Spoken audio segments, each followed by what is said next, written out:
Hello everybody, good morning, good afternoon, good evening, wherever you are in the world. Thank you for joining me for this week's question and answer video. I do these every single Monday for those of you who are new here, and I'm answering people's questions from last Monday, from the last Q&A video.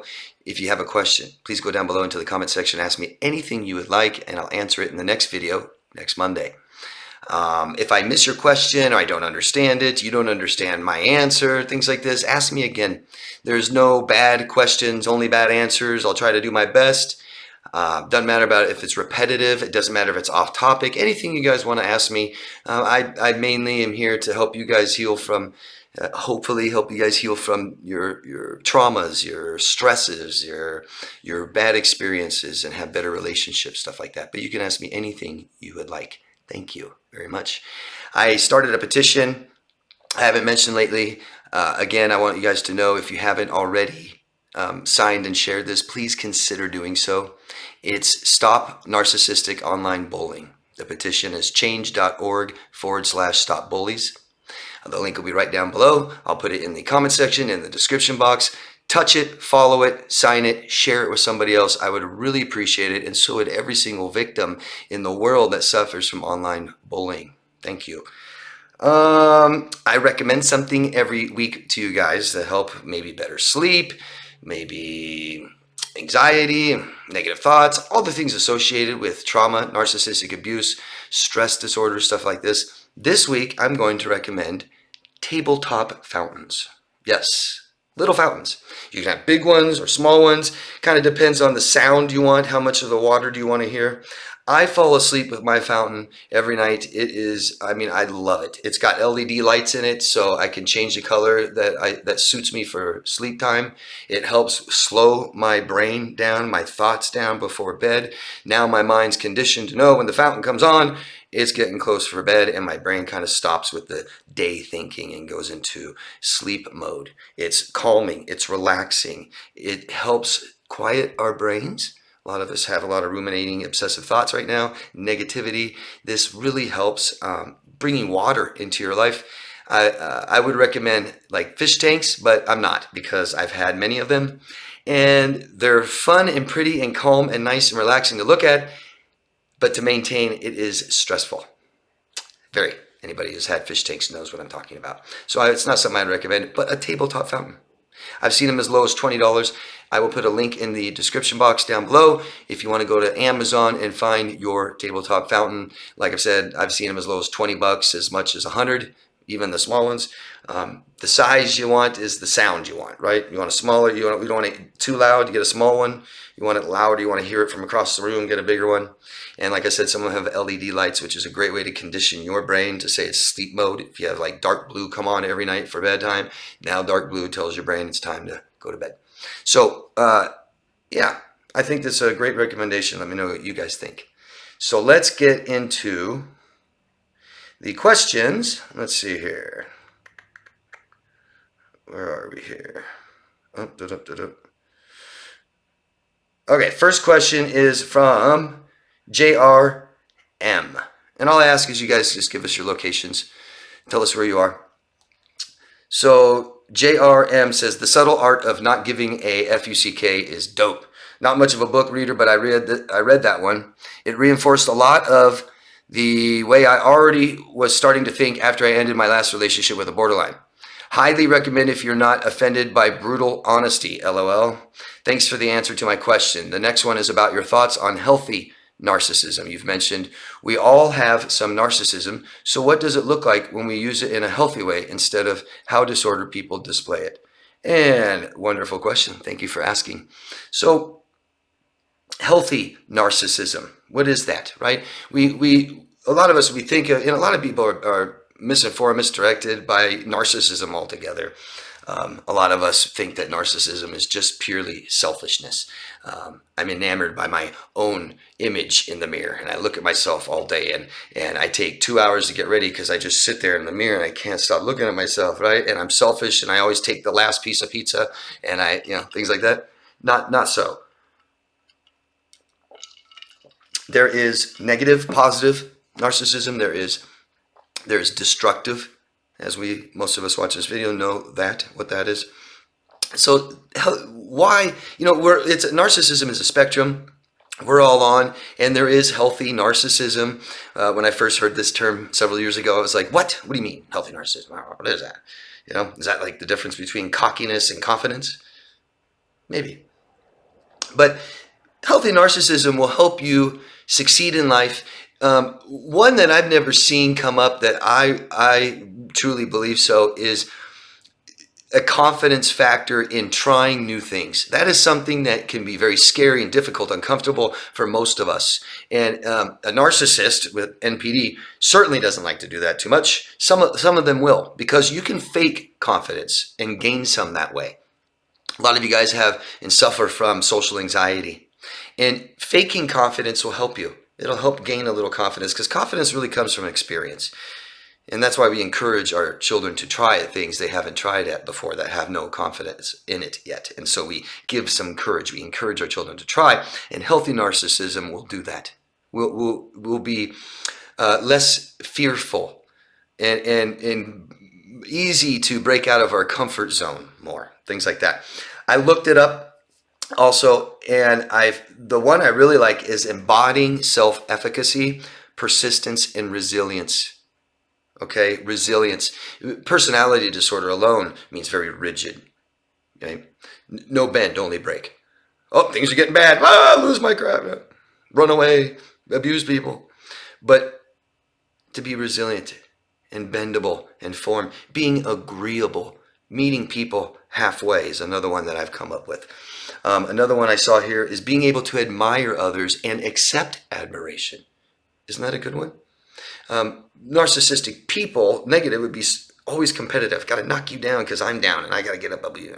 No, it's realizing we're all equal, and that's okay.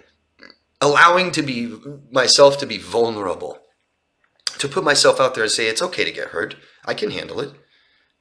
It's okay if they don't like me. It's okay if they reject me. Things like this. Healthy narcissism. Let's see some others they have here. Believe in the importance of your contribution. And not because narcissist is just an epitome of low self-esteem. No matter what they're telling you. That's how they really feel inside. Feel gratitude and appreciation, not guilt.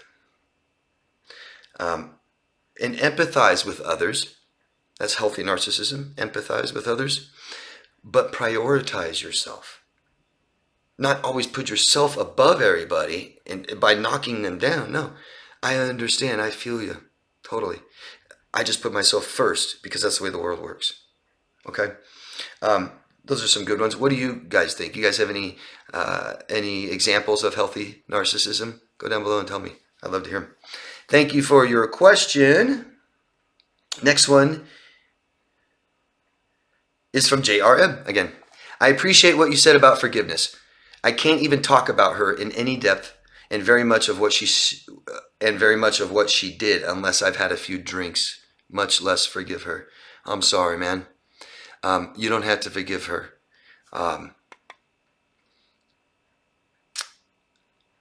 You don't have to forgive her. These are signs that we need to talk about it, right? When it's that scary, it hurts that much. We need to.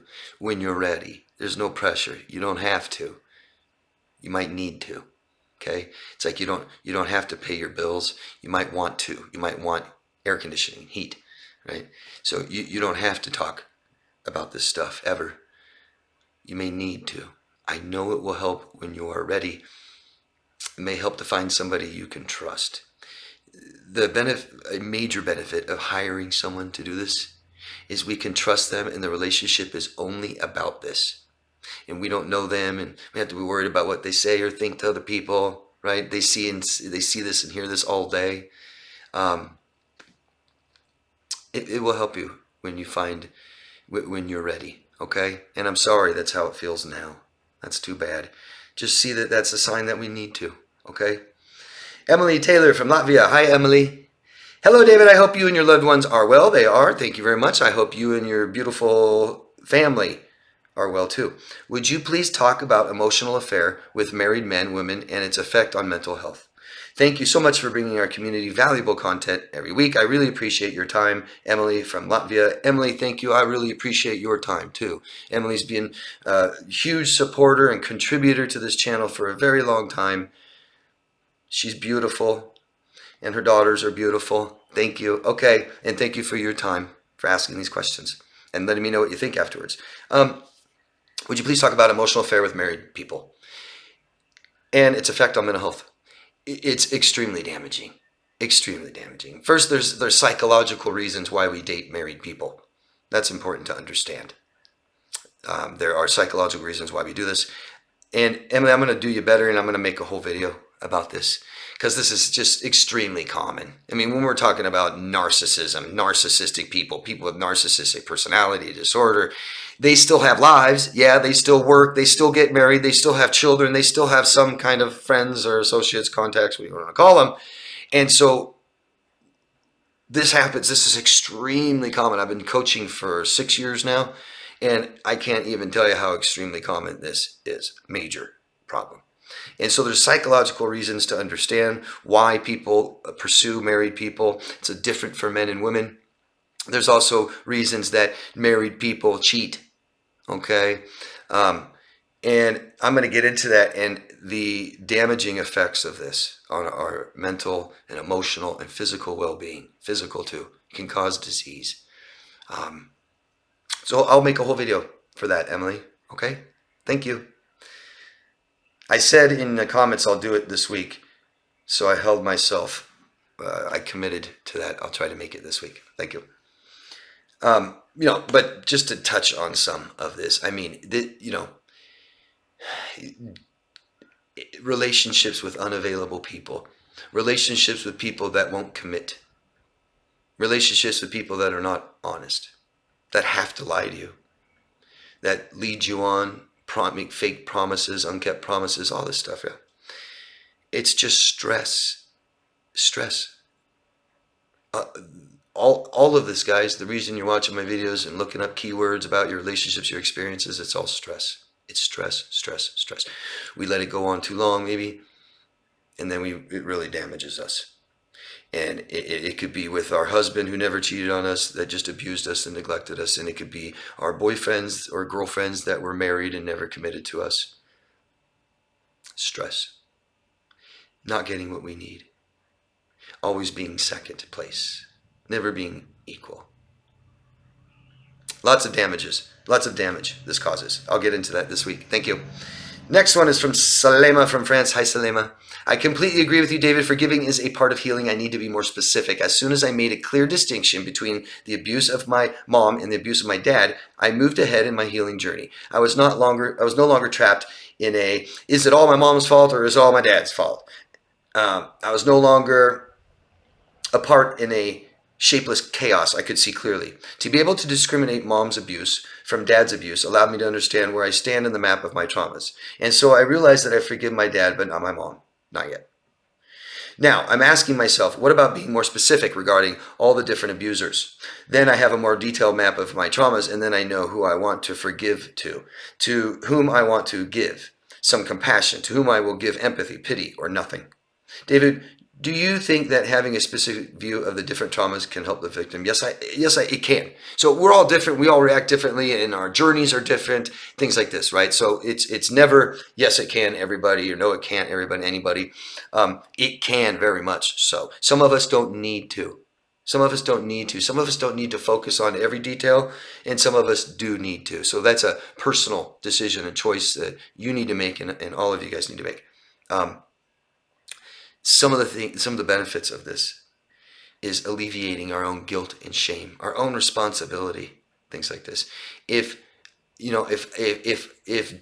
dad hurt me and I just don't ever find out why and pass it off or blame somebody else and stuff like this, the guilt and shame is still there. It's still there. And if I can understand that my dad did, in fact, hurt me, and it was him that did it, and it's his responsibility, and not anybody else's, and not mine, it's not my fault, it can help a lot to understand this. Because if people hurt me and I think it's my fault, that means I deserve it. That means I'm no good. That means I'm not equal. I'm not, right? And so to understand this, we can bring ourselves back to some normalcy, alleviate our shame and guilt, right? To be equal again. So it can be very beneficial. It's up to the individual, right? Salema, and it seems like this is something that can really help you or is helping you, and so that's good, and I appreciate you sharing that here for others to see, to learn from, how beneficial it can be to work with another person and talk to them, yeah, to do these kinds of things. A lot of this stuff is just too hard for us to have that much consciousness or awareness of ourselves, okay? Thank you for your comment. Rory from Ohio. Hi, Rory. One word I would dread from him was an if apology, kind of like an apology with an unapologetic one. If I hurt you, if I said that, if I did that, if you feel that way, if you took something the wrong way, it's like he exonerated himself from blame and placed it all on me. It's a sorry but not sorry kind of thing. How did he get so good at it? It's who he is. He didn't learn this while he was just with you, Rory, in his 30s or 40s or 50s. This is who he became as he developed and formed his own personality in childhood and entering adulthood. He was taught, right here, I'll read what I replied to Rory with. He was never taught accountability and responsibility. He doesn't understand relationships at all. He believes there must be transactions where he doesn't lose. He gives and receives, but he can never be taken advantage of. He doesn't understand why we apologize or forgive each other. He cannot be vulnerable. Some couples have a standoff when both people don't want to be vulnerable first, but he is always like this. And so the most common problem or situation that arises in married couples, or let's say couples that come see me, it doesn't have to be such extensive problems. Somewhere along the way in this relationship, the communication stopped. And that communication, sorry, there's a big machine going by here. That's loud. I don't know how loud that is to you guys. Somewhere along the way, communication stopped. And when communication stops, so does the relationship. It halts. It's stagnant. No meaning all of a sudden, no purpose all of a sudden. Where are we going? And it's stressful. Man, those are loud. I think it's a street cleaner. And so what happens is each party, they don't want to be vulnerable and get hurt. And so they stop. They see or sense or think or perceive that their partner is pulling back and not being honest with something, not being open, not being vulnerable. And so they say, oh, well, if they're afraid of getting hurt, then I don't want to get hurt. They might hurt me. I don't want to go first. And literally I can just get one person to just say, I love you, honey. This is why I'm mad. This is why. And the other goes, oh, I love you too, honey. And they're all good. They just stop talking. Okay. And so this is a common problem, like I said, but what he sounds like is someone that will never go first. Someone that will never be vulnerable. Someone that will never take account of what he's done and never take responsibility for what he needs to do, what must be done in this relationship for it to work. Okay? So, if I hurt you, well, you're crying and you just told me you hurt me. And so it's if I hurt you, then I will say I'm sorry. Right? I mean, it's like a kid running through with their parents saying, what if I do this bad? What are you going to do? What if this is bad? How are you going to punish me? What's the punishment? Like testing, what can I do? What can I get away with? But I mean, it's that simple. It's his parents not teaching him to look at his true self and take account of the things that he'd done. Be responsible or accountable for his behaviors and actions and decisions and how it affected other people. He wasn't taught that. He wasn't forced to be vulnerable, or he was punished, hurt, and shamed for it. And as he became an adult, he made a promise with the world. Your husband promised the universe, he'll never get hurt. No one will ever hurt him. So it's always a standoff with him. It's always like he doesn't want to tell you or ask for you or anything and can be rejected, so he plays little games, hints at what he wants. You should know this. I shouldn't have to ask. These kinds of things. Does that make sense, Rory? Tell me what you think. Just more and more and more stress. Emily Merton from South Africa. Hello, Emily. Hi, David. What does anger mean in regards with trauma? How do you stop people pleasing and know how far you are allowed to put your boundaries? So what does anger mean in regards with trauma? I'm not sure of your question, Emily. Can you ask me again down below today? And I'll dive more into this next week. Anger will typically follow trauma. It's something I try to pull out of people sometimes. Sometimes we react to trauma in such a freeze and fawn mode, nothing begins to work. And we don't go through cycles of grieving and cycles of healing. looking at ourselves and saying, hey, I feel this way. Hey, I feel anger. You know, trauma is something that was too much for me to handle. People that are neglected or abused for very long periods of times, I don't know how they couldn't be angry or frustrated. Yeah. How do you stop people pleasing and know how far you are allowed to put your boundaries?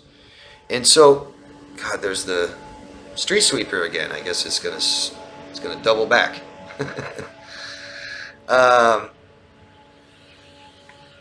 So how do you stop people pleasing?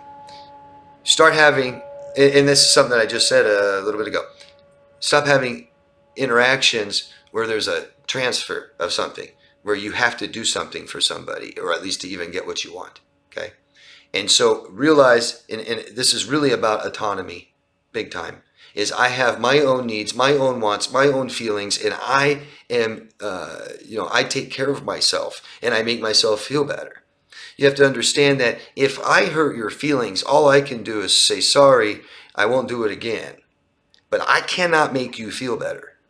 You have to do things to make yourself feel better. And that would be telling me for once or for first time, I hurt you, right? And that would be, my gosh, it's coming by again.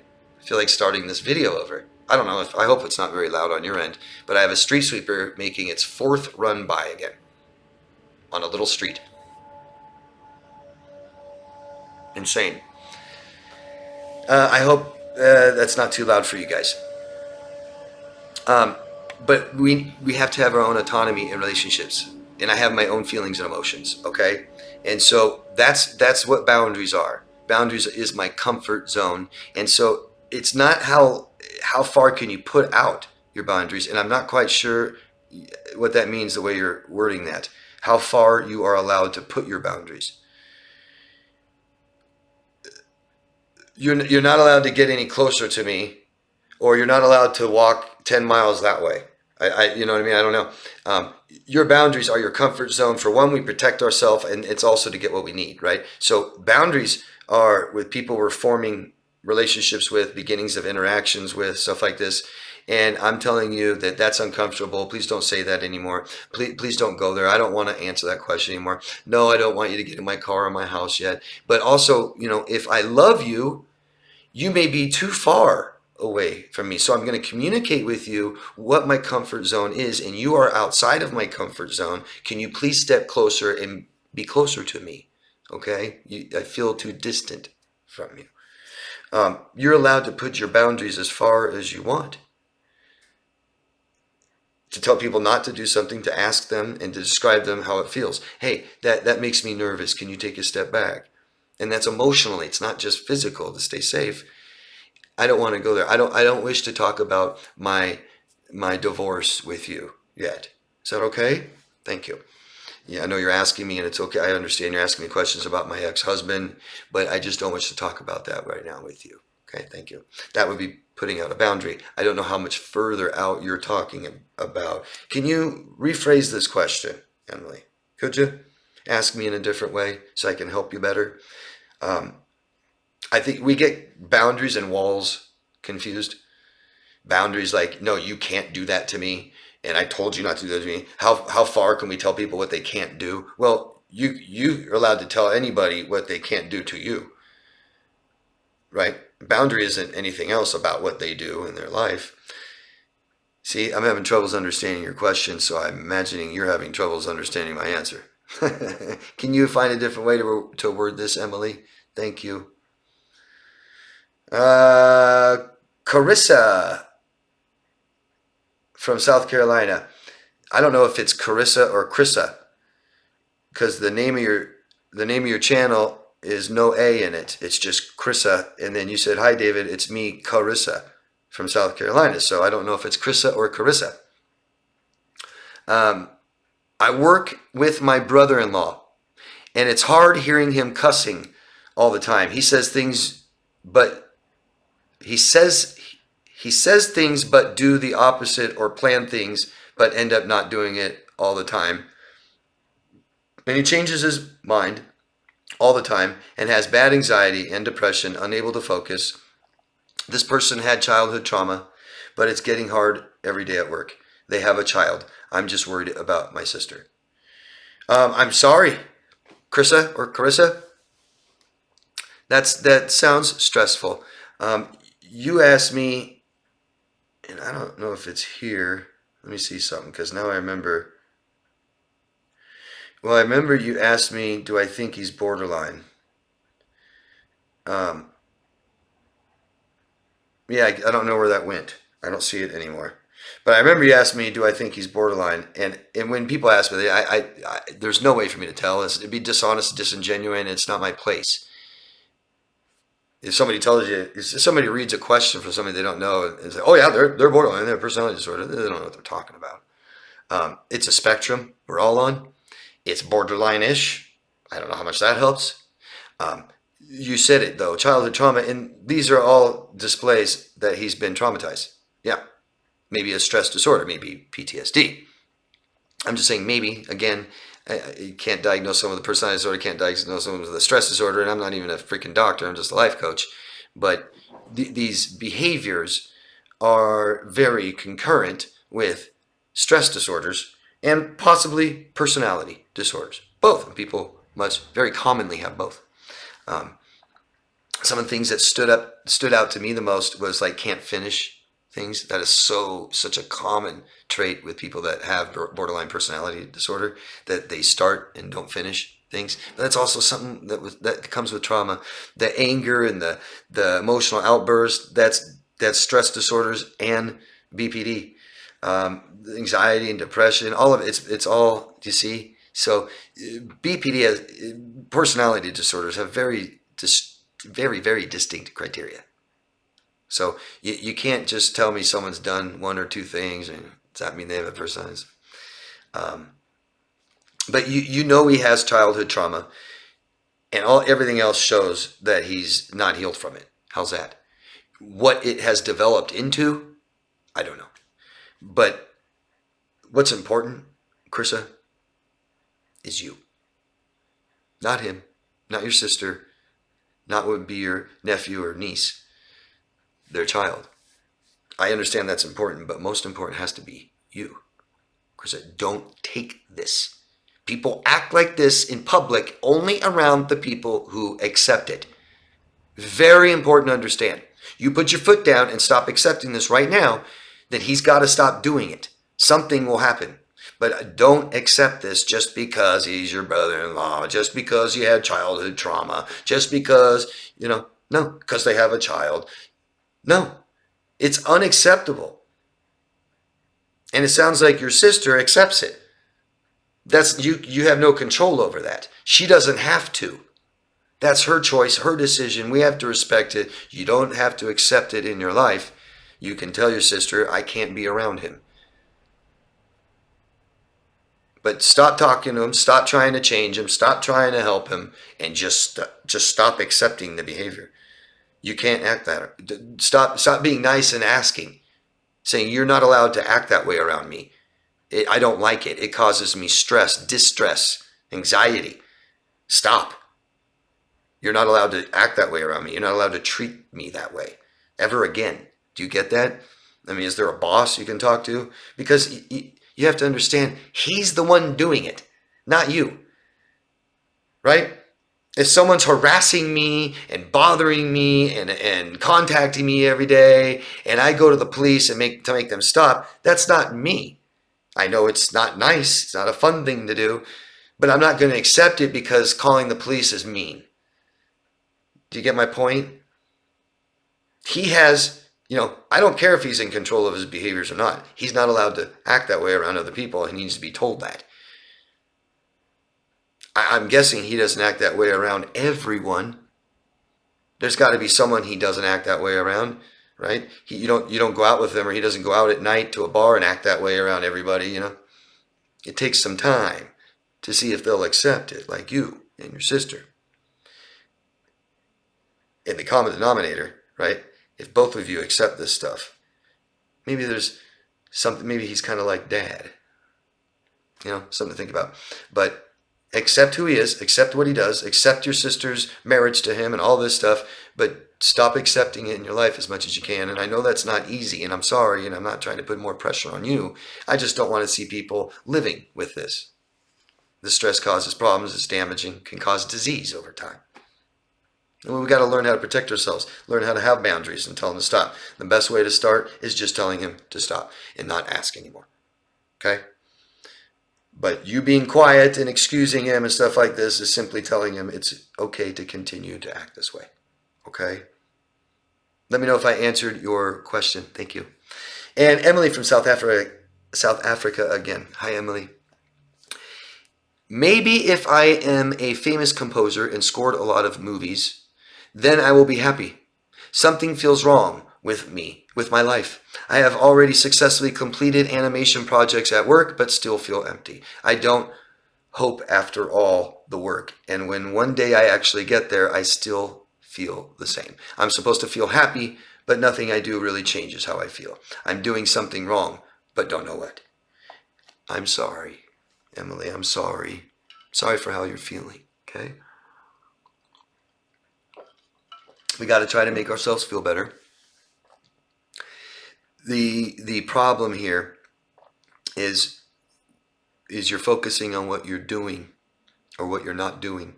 Or let me reword that better. You believe to be successful, to be happy, it all matters and it all comes down to what you do. It doesn't. It doesn't. It matters how you feel. That's the problem, right? You feel empty, you feel lost and stuff like this, not happy.